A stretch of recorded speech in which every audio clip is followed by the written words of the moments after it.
네, 오늘은 신명기의 총 정리와 함께 모세의 유언을 살펴보려고 합니다. 사람이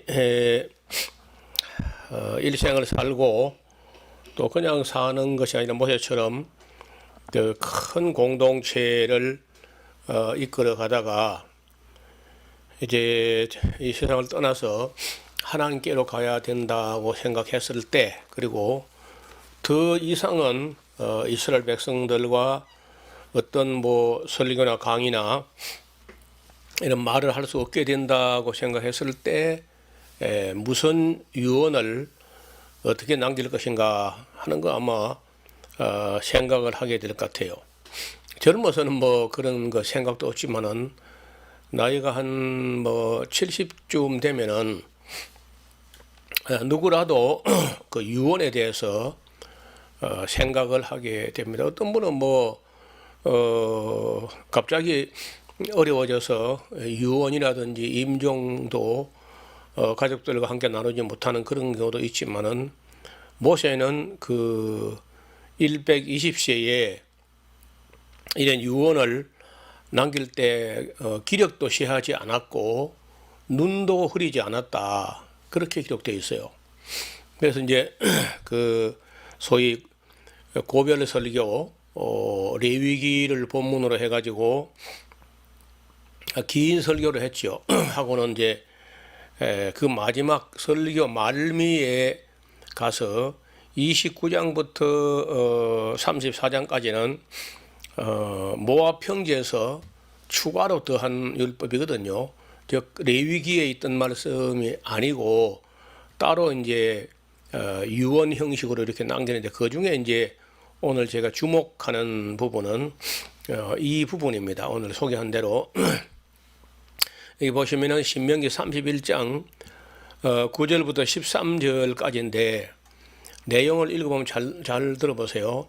모세가 이 율법을 써서 여호와의 언약 궤를 매는 레위 자손 제사장들과 이스라엘 모든 장로에게 주고 그들에게 명하여 이르기를, 매 7년 끝에 곧 정기 면제년에 초막절에 온 이스라엘 네 하나님 여호와 앞 그 택하신 곳에 모일 때에 이 율법을 낭독하여 온 이스라엘로 듣게 할지니, 곧 백성의 남녀와 유치와 네 성 안에 우고한 타구인을 모으고 그들로 듣고 배우고 네 하나님 여호와를 경외하며 이 율법의 모든 말씀을 지켜 행하게 하고, 또 너희가 요단을 건너가서 얻을 땅에 거할 동안에 이 말씀을 알지 못하는 그들의 자녀로 듣고 네 하나님 여호와 경외하기를 배우게 할지니라.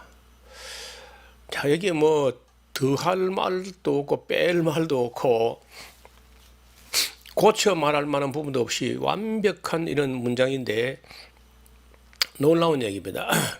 모세가 설교를 마칠 때에는 그 설교를 다 써서 언약궤를 담당하는 레위 자손들 제사장들과 이스라엘 모든 장로들, 그러니까 민족을 대표하는 그런 사람들에게 위탁을 하면서 그들에게 명하기를,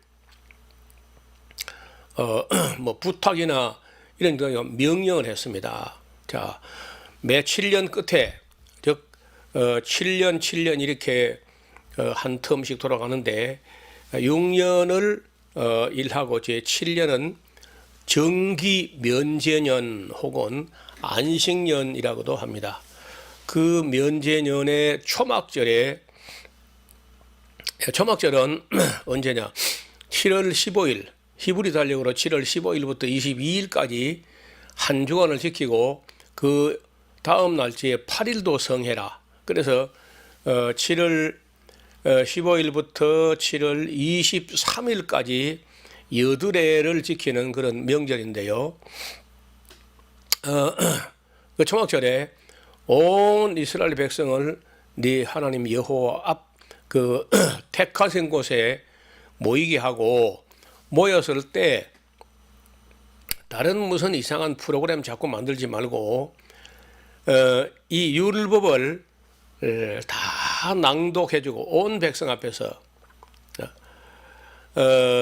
낭독하여 온 이스라엘로 듣게 알아듣게 하고 읽어주고 설명해주고 이렇게 해서 곧 백성의 남자 여자 유치 그리고 네 성안에 우거하는 타국인까지라도 모으고 그들로 듣고 배우고 들어야 되고 깨달아야 되고 배워야 되고 그래 배워 가지고 네 하나님 여호와를 경외하며 이 율법의 모든 말씀을 지켜 행하게 하고 또 너희가 요단을 건너가서 얻을 땅에 거할 동안에 새로 태어난 세대 다음 세대 계속 태어날 텐데 이 다음 세대들도 이 말씀을 알지 못할 테니까 그들도 또 7년마다 계속해서 그들의 자녀로 듣고 네 하나님 여호와 경외하기를 배우게 해라. 자, 뭐 전혀 내용 어렵지 않죠.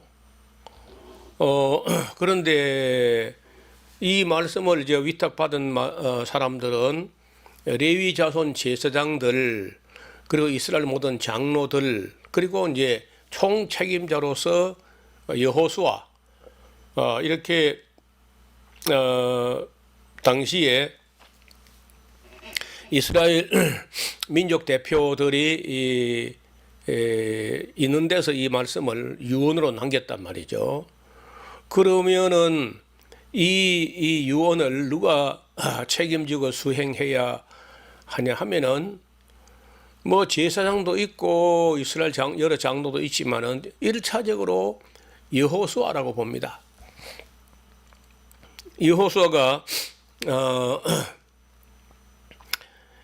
그 모세를 뒤를 이어서 그 후계자로 안수를 받았잖아요. 그래서 하나님의 성령이 충만해져서 이제 가나안 땅 들어가서 이제 그 내용은 이제 이 다음 시간에 우리가 사사기를 공부할 때 여호수아 공부할 때 쭉 이제 공부하겠지만은 여호수아 사사기를 이렇게 보면은 아니 여호수아가 그걸 해야 될 일이 뭐냐 하면은 일단 가나안 땅 들어가서 그 땅을 정복하는 일과 그 정복한 땅을 각 지파별로 그 나누어 주는 일과 이런 일을 해야 되거든요. 당연히 그 일을 해야 되는데 그러면 그게 이제 언제까지 끝나야 되냐면요. 6년 안에 끝나야 돼. 가나안 땅 정복하고 땅 분배하고 하는 게 6년 안에 끝나고 제 7년은 안식년, 면제년이니까. 그리고 그 안식년, 면제년에 초막절이 되면은 온 백성이 이제 다 불러 모아야 돼요.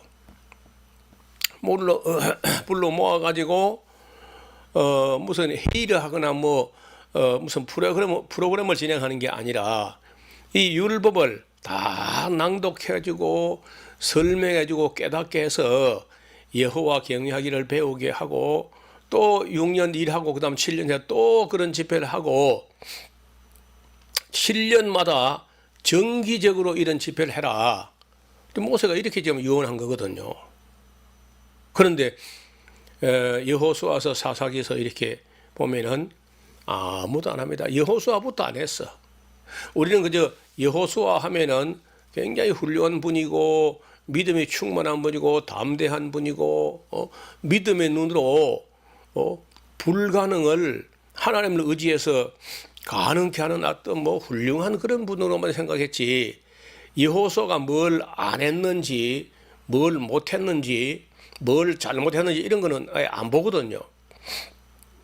우리가 다른 사람이 잘하는 것도 보고 본받고 배워야 되지만은 잘못하는 것도 보고 깨달아야 돼요. 그래서 우리가 같은 잘못을 되풀이하지 않도록 해야 되거든요. 하여간 놀라운 것은 여호수아가 일을 안 했다는 겁니다. 그래서 그런지 여호수아 죽고 나니까 구약 시대에 종교 암흑기가 와요. 그게 사사기예요, 사사기. 이따 이제 우리가 또 사사기도 공부할 텐데, 자, 사사기 360년간이란 긴 세월이 그렇게 왜 암흑기로 전락하느냐? 그것은 여호수아 때부터 반드시 그 실천하라고 하는 모세의 유언을 잊어버렸거나 무시하거나 해가지고 그 정기 면제년 7년 되는 해 초막절마다 성경 강좌를 해라 하는 걸 안 했더니 결국은 백성들은 하나님도 잊어버리고 역사도 잊어버리고 신앙도 다 팔아먹고 가나안 땅 사람들 선교를 해야 될 텐데 오히려 선교를 당해요. 이런 일이 여호수아서 이어서 이제 사사기로 이어지는 그 360년간이 그런 식으로 구약 시대 종교 암흑기로 전락합니다. 그리고 나서 한 400년 후에 사무엘이 태어나는데 사무엘도 안 했어요. 아시는데 사무엘도 훌륭한 분이고 뭐 경건한 사람이고 기도하는 사람이고 뭐 다 우리가 좋게만 봤지. 그 사무엘도 성경 강좌 안 했습니다. 알 수가 없는 일인데, 다음에 천국 가면 여호수아를 만나면은 그 왜 안 하셨느냐 그때 모세가 분명히 이렇게 유언을 했는데 왜 안 하셨어? 한번 물어보고 싶어요. 그리고 뭐 사울도 다윗도 안 했고 솔로몬도 안 했고 히스기야 뭐 여호사밧 요시야 왕도 괜찮은 사람이도 안 했어요. 그런데 나라가 망합니다. BC 721년에 북왕국이 망하고 586년에 또 남왕국도 망하고 다 망해버리죠. 완전히. 결론이 이제 성경을 안 가르치니까 신앙도 없어져 버리고 여호와를 경외하지도 않고 망해버리고 말았다는 거죠. 바벨론 포로 갔다 와서 BC 536년에 1차 포로가 돌아오고 457년에 2차 포로가 돌아오고 에스라가 바빌론에서 성경을 얼마나 연구했는지는 모르지만은 어떻든 에스라는 스룹바벨 일행이 돌아온 지로부터 79년 후에 2차 교환의 인솔자로 돌아오는데 그 에스라가 와서 개혁을 하다가 난간에 봉착해 있었고 후에 이제 느헤미야가 BC 444년에 와서 그 무너진 성벽을 중건하고 나서 그해 7월 달에 성경 강좌를 합니다. 그 내용이 느헤미야 8장에 고스란히 기록되어 있어요. 여러분도 오늘 이 강의 들은 후에 반드시 집에 가서 느헤미야서 8장을 잘 9장까지 한번 잘 읽어보시기 바랍니다. 딱 한 번 했는데 이것이 얼마나 소중한 집회냐. 모세가 유언을 남긴 지 1000년 만에 에스라 같은 인물이 하나 나니까 이게 이루어진 겁니다. 참 귀한 일이죠. 근데 문제는 그럼 그 다음 7년째에 가서 또 같은 집회를 해야 되는데 그런 기록이 없습니다. 아마도 그때는 에스라가 너무 연세가 높아서 기력이 시했던지 뭐 아프든지 돌아가셨든지 어떻든 이유는 알 수 없지만은 그것이 1000년 만에 한 번 겨우 이루어졌는데 이것이 처음이자 마지막이 된 채 다시는 그런 일이 또 없어요.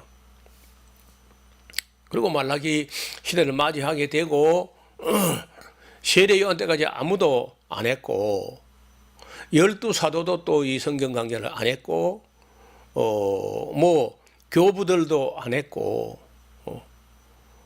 루터도 안 했고 존 칼빈도 안 했고 감리교도 안 하고 침례교도 안 했고 뭐 오순절교도 안 했고 구세군도 하지 않았고 지금도 우리 여러분 교회 정말 안 하잖아요. 성경 강좌를 매 7년 정기 몇 년 전 초목절마다 온 성경을 다 읽어주고 다 설명하고 그런 집회 안 하잖아요.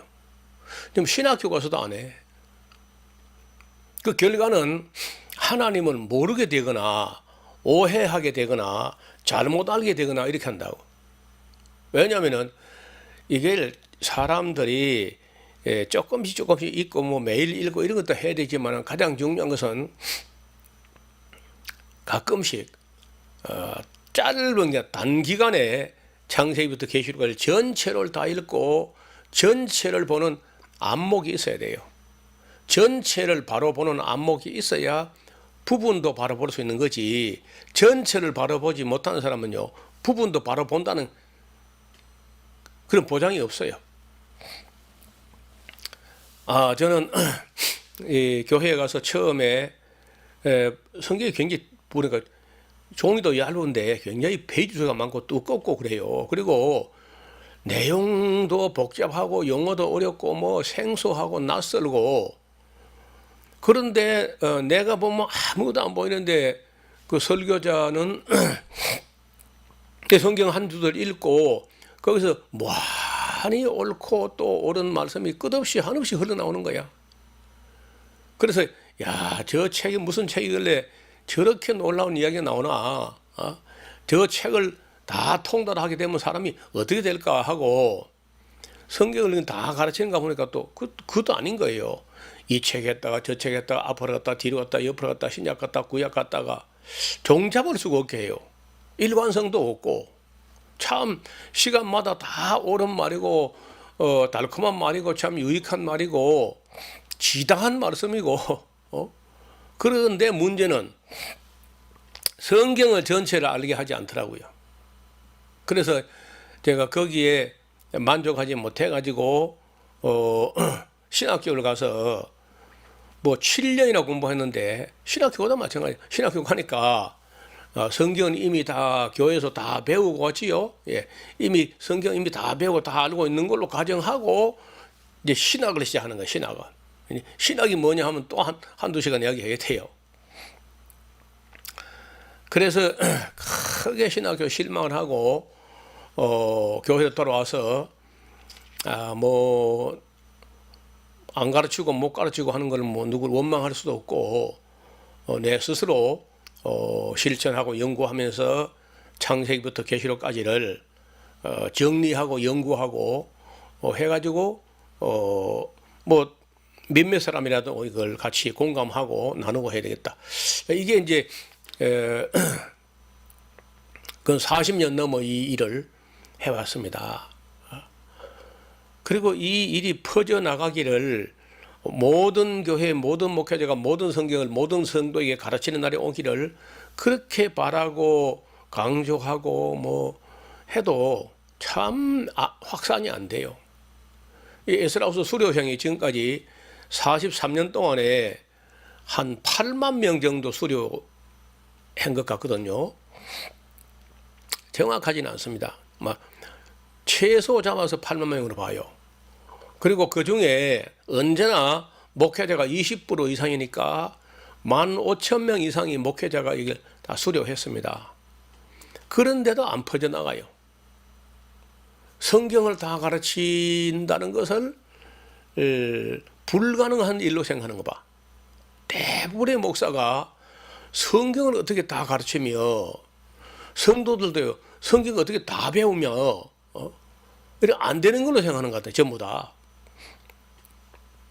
저는 뭐 워낙 여러 차례 강의도 하고 이제 오랫동안 실험을 해서 그런지 얼마든지 다 가르칠 수 있고 다 배울 수 있고 다 실천하는 거는 그건 다른 문제입니다. 실천하는 거는 쉽지 않아요. 알아도. 그러나 성경을 다 알기에 어렵다는 건 말이야. 그 잘못된 말이야. 그리 어렵지 않습니다. 얼마든지 성경을 다 배울 수 있고 쉽게 배울 수 있고 빨리 배울 수 있어요. 그래서 우리가 제일 빨리 하는 과정이 이 초막절 한 주간 이것도 아니고 8일도 아니고 우리는 4박 5일 만에 창세기부터 계시록까지를 끝냅니다.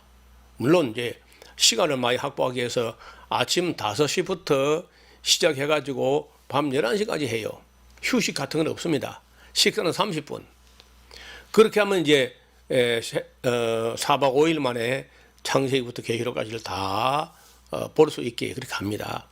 그 일을 343회를 진행해 왔는데 지금 뭐 코로나 때문에 일을 못 하니까 제가 이렇게 그렇게 강의하던 내용들을 뭐 토막토막 잘라가지고 그 유튜브에 지금 올려놓는 것은 뭐 저는 40몇 년을 이걸 갈고 닦고 연구를 했는데 제가 무덤으로 가버리면 안 되잖아요.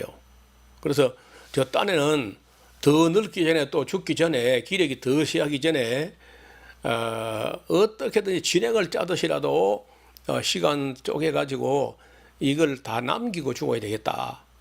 그런 생각이 절박해서 이 나이에 지금 카메라 앞에 앉아가지고 여러분에게 이 참 나이가 든 게 자꾸 잔소리만 길어지는데 이 애가 타서 하는 소리야. 지금 교회들이 이거 안 하거든요. 그러면 이 안 하면 어떻게 되냐? 교회가 망합니다. 돼도 된 게 아니야. 몇만 명을 모아도 가서 보면 교회가 된 게 아니고 정상 교회가 아니라는 거예요. 저는 정상적인 교회는요, 66권 말씀이 한 건도 안 빼고 제대로 선포되는 교회가 정상적인 교회다. 그래 봐요. 자, 이 성경 강좌를 모세가 이렇게 유언을 남겼는데 저는 그래요. 안 해본 사람들은 그 효과에 대해서 그 유익에 대해서 전혀 개념이 없을 겁니다만은 이걸 제대로 참여가 제대로 들은 사람들은요, 50년 동안 교회 다니면서 성경 배운 것보다 4박 5일에 더 많은 걸 더 바르게 배웠다. 그렇게 말합니다. 목회자들은요, 신학교 7년 공방보다 이 4박 5일에 더 많은 걸 더 바르게 배웠다. 이렇게 말합니다. 뭐 예외가 없습니다. 제가 나온 학교는 저기 서울의 강나루에 있는 장로의 신학대학인데 그 신학대학 총장 되는 분이 여기를 연달아 연거푸 4번을 참여한 분 있어요. 목사님들 중에 이 성경 강좌에 46번 참여한 분이 있습니다. 46번, 46회. 어떤 분은 전도사님인데 이분은 여기가 70회 이상 참여한 분도 있어요. 제가 강의하는 내용은 뭐 거기서 거기입니다. 거의 뭐 원고가 성경이기 때문에 다른 얘기가 별로 안 나오지만 늘 같은 얘기를 하는데 듣는 사람들은 처음 올 때 다르고 두 번째 올 때 다르고 세 번째 올 때 다르고 아는 것만큼 더 보이고 더 보인 만큼 더 알아지고 이렇게 하니까 계속 오시는 분 어떤 분은요 그냥 1년에 한두 차례만 계속 옵니다. 그리고 놀랍게도 들을 때마다 전혀 다른 모습으로 말씀이 다가온다는 거예요. 들려지고 깨달아지고. 그러니까 한 해도 거르지 못하고 계속 오는 분이 있어요. 한 번이 어렵지. 여러분도 한 번 와서 여기 와서 성경 말씀을 들어보면은 안 온다는 게 이상한 거죠. 계속해서 오게 돼요. 성경이 보이고 들리니까. 어떤 책도 막혀 있는 게 아니고 다 열려 있습니다. 계시록까지. 그래서 이제 성경을 전체로 보는 안목이 열려서 큰 무리가 없이 억지 해석을 하지 않고 여러 차례 왔다 갔다 하면서 보면요 성경이 저절로 보여요. 저는 뭐 세상 사람이 말하는 길치와 같이 길에 대해서 길을 잘 못 찾아가고 어려움을 겪고 하는 사람인데 그래도 제가 늘 다니는 길에는요 길바닥에 뭐 그 맨홀 뚜껑 삐뚤어진 거 이런 거 다 보여요. 연구를 해서 보이는 게 아니고 여러 차례 왕래하니까 저절로 보인다는 거예요. 저절로. 성경도 창세기부터 계시록까지를 한 50번 정도 이렇게 왔다 갔다 하다 보면요 저절로 막 나타납니다. 아까 어떤 목사가 여기를 이스라엘 성경 강좌를 46번 왔다고 다녀가신 분이 있다는데 이분은 신학을 하고 목사가 돼도 성경이 안 보이더라는 거예요. 그래서 크지 않은 교회 개척교회를 하면서 사모님하고 둘이 마주 앉아서 당신 한 장 읽고 나 한 장 읽고 이리 읽기를 창세기부터 계시록까지 100번을 읽었답니다. 신학을 하고 목사가 돼가지고 성경 100번을 읽었는데 안 보이는 거예요. 안 열려. 그래서 그 얘기를 어디 가서 하니까 가서 그 지리산에 가서 도사를 만나보시라. 이래가지고 이제 이분이 여기 와가지고 한번 참여하고 그 간증을 하기를, 신학교 7년 공부하고 성경 통독 100번 한 것보다 성경 강좌 4박 5일에 더 많은 걸 더 바르게 배우게 됐다. 이렇게 간증을 하고는 그분이 연이어서 46번을 다녀갔어요. 그리고는 본인도 본교에 돌아가서 이 성경 강좌를 계속 이어가는 걸 제가 봤습니다. 자, 지금 기독교는 온 세계 도처에서 기독교는 몰락의 길로 갑니다. 왜냐하면 성경은 안 가르치니까. 다른 종교는 몰라도 기독교는 성경 안 가르치면요 반드시 망합니다. 기독교가 어디 가서 어렵사리 선교사가 가서 길을 닦아가지고 복음을 전하고 이제 교회를 세우고 하는데, 대부분 유통기한이 300년도 안 가요. 300년 안 돼서 교회가 허지부지 되다가 변질되거나 없어지거나, 예외가 없어요. 다 그렇습니다. 그래서 유럽 교회는 사실 뭐 다 변질되거나 타락하거나 부패하거나 없어졌거나 그렇죠. 중동에는 이슬람 교회에 밀려가지고 다 없어져 버렸습니다. 거의 다. 사도들이 세운 교회 다 사라졌어요. 변질되거나 타락하거나 없어졌습니다. 그리고 미국 교회도 지금 빠르게 변질되고 있고, 한국 교회는 뭐 150년도 채 안 됐는데 벌써 몰락의 길로 가고 있어요. 성경대로 안 가르치고, 성경대로 안 믿고, 성경대로 안 살고, 그 뭐 성경에 뾰족한 구절, 달콤한 구절, 뭐 이런 구절 몇 개 가지고 맨 예화 하나 갖다 늘어놓고 이런 수준이기 때문에 성도들이 거의 성경 잘 모릅니다. 그리고 성도들 대부분은 성경을 다 배울 수 있다고 생각을 안 해요. 목사들 대부분은 이 성경을 다 가르칠 수 있다고 생각을 하지 않습니다. 저는 그게 잘못됐다는 거예요. 자, 여기 보면 초막절에 유대인들이요 지금 성경 강좌를 합니다. 유대교는 언제부터 이게 회복됐는지 모르지만은 성경 강좌를 해요. 초막절에. 그리고 굉장히 기뻐합니다. 여기 지금 모세가 신명기 31장 9절 13절에 유언한 것을 그들이 읽어 깨달았는지 어떻든 간에 지금은 유대인들은, 유대교는 뭐 다는 아니지만은 일부가 이 성경 강좌를 하고 굉장히 기뻐해요. 여기 보시면은 그 성경 강좌를 마치고 나와서 이 토라입니다. 율법서 두루마리가 들은 토라인데 이걸 안고 감격하고 울고 거기 입 맞추고 뭐 노래하고 춤추고 그래요. 초막을 질 때 이런 나무 가지를 꺾어다가 초막을 짓고 그 7일 동안 초막에 거하라 한 말씀을 그대로 또 지킵니다. 사람들 뭐 굉장하죠. 예. 그래서 우리도 이제 제발 다른 거 하지 말고 이 성경을 잘 배우게 되면은 성경 강좌를 할 준비를 해야 돼요. 교회마다, 목회자마다. 그래서 이 성경 강좌 중에 오늘 율법서, 창세기, 출애굽기, 레위기, 민수기, 지금 신명기 중에 신명기 마지막 시간인데 율법을 이제 공부를 하게 됩니다. 오경 자체가 이제 한마디로 묶어서 율법이라 그러죠. 그 율법은요 거룩하게 하는 것이고 하나님 앞에서 삼가하는 것이고 순수하고 순종하고 청결하고 순결하고 공평하고 화평하고 성결하고 순전하고 온전하고 완전하고 건전하고 하나님을 경외하고 나아가 하나님을 사랑하는 데까지 이렇게 나가게 하는 법인데 이런 걸 다 무시해버리고 오직 믿음 그러고 이제 성경을 안 가르쳐 하니까 전부 기독교를 보면요 내가 보는 데는 미신입니다. 그리고 중생도 거의 안 한 것 같고 왜? 성화가 안 되는 걸 보면 중생 안 한 거야.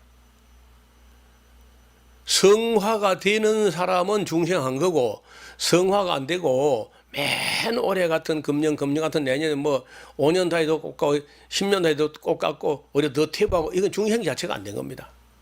다시 말하면 거의 가짜 신앙이에요. 그래서 맨 먼저 우리가 성경 중에서도 오경을 이렇게 제대로 공부해야 돼요. 오경. 제가 지금 창세기부터 오늘 신명기까지 대충 정리를 했는데 이 이야기를요 한 번만 듣고 그래 하지 말고 최소 10번은 들어봐야 돼. 그리고 듣는 걸 끝나면 안 되고 성경 본문을 읽어서 확인해 봐야 합니다. 그렇게 하게 되면은 우리 오늘 기독교가 많이 잘못되었구나. 거의 이 기독교 교육이 함량 미달이다. 메네 데켈 우파르시니라. 너무 내용이 없어요. 그런 정도의 설교나 그런 정도를 가지고는 신앙이 자라지 않습니다. 그래서 사람이 변화되질 않아요. 그래서 이 다음 시간에 한 번 더 이제 우리가 이 율법서에 대해서 오경 전체를 총정리하면서 잠깐 더 말씀을 드릴 기회가 있을 텐데, 하여간 우리가 모든 성경 중에서도 1차적으로 오경에 통달해야 돼요. 오경 기초가 튼튼해야, 그래야 우리가 역사서를 볼 수 있어요. 왜냐하면 역사서가 뭐냐면 이 오경대로 살았는지 안 살았는지 그걸 볼 거거든요. 역사가 딴 거 보는 거 아닙니다. 그리고 그 역사를 쭉 공부해 가는 가운데 역사서 공부할 때 그 레위기라는 이 율법을 행하면 어떤 복을 받는지, 그걸 행하지 않으면 국민들이 어떻게 저주받거나 어떻게 망하게 되는지 그런 걸 보게 된다고요. 그러니까 모든 걸 앞서서 오경을 알아야 돼요. 오경을 알아야만 오경대로 사는지 안 사는지 그걸 볼 수 있을 거 아니야. 오경 자체를 모르면은 이 역사서 공부할 때 이들이 왜 얻어 터지는지, 왜 하나님께서 진노하는지 아무것도 모르고, 그러니까 이제 잘 된다, 복 준다 그런 구절만 줄 거 가지고 그걸 요새라고 암송하고 그런 수준에서 그칩니다. 제가 볼 때 매우 잘못된 기독교입니다. 저는 오경 중에서 특별히 제가 창세기도 시간을 많이 보냈고 레위기에도 시간을 많이 보냈는데 하여간 지금까지 그건 글쎄요 한 50번에 걸쳐서 60번에 걸쳐서 짤막짤막한 이야기를 해서 이제 창세기부터 신명기까지 정리했는데, 꼭 한 번 더 들어보시고 노트할 건 노트 하시고, 그리고 깨달아진 것은요 실천해야 됩니다. 실천 안 하면 그건 배우나 마나야 아무 의미가 없어요. 괜히 시간과 정력 낭비지. 제가 하는 얘기는 실천하면 반드시 유익이 있습니다. 그래서 성경은 예수님 말씀에 너희가 내 말을 행하리 하면 내 말을 알리라. 하나님 말씀을 행하고 실천하고 순종해 본 사람은 하나님 말씀이 옳다는 걸 인정하게 돼요. 그렇지 않은 사람은요 알았다 못했다 잊어버리게 됩니다. 아무것도 아니야. 그래서 오경 공부를 튼튼하게 기초를 잘 닦아서, 그리고 거기다가 역사를 세우고 예언서를 공부하고 시가서를 공부하고 이렇게 해야 합니다. 오늘은 여기까지 말씀드리고 인사드리겠습니다. 감사합니다.